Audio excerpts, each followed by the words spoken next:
Tá sé nám tosu obair. Tháinig Tuairisc.ie le seán sa bost. Fuair sé dí sa nGaeilge agus dí sa stair.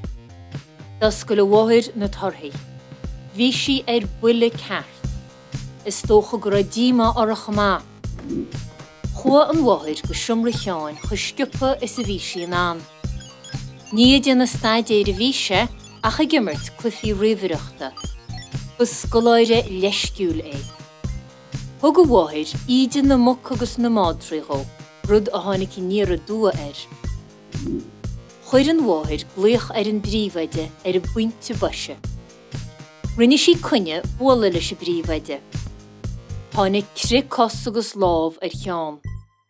Bhí annáire a mirt acu a stóilam. Ag raibh cruinniú idir seán ó bháthir agus an príomhaide. Bhí an cruinniú siúl in effig an phríomhaide. Bhí na sé go ddíireach ceirmhéad na feibannaí a bhí ag seán. Bhí an bháthir le cheangal agus díma an píl an bríomhaide.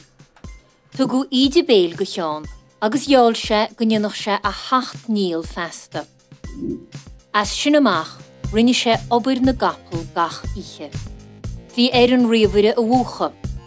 Bhí caran mór leabhar a bhhardaige agus a bhála caite tí hiirde. Tar éis tamil thosa sé a baint tainmh as a chud éibre. Níor bhada gur a torra a chud síhir le feiceáil. Tháinig Tuairisc.ie eile bháile. Fuair sé as an nGaeilge agus bí sa stair. Bhí sé ansásta faoin méid bhain sé amach agus bhí áthas an dain bháthir.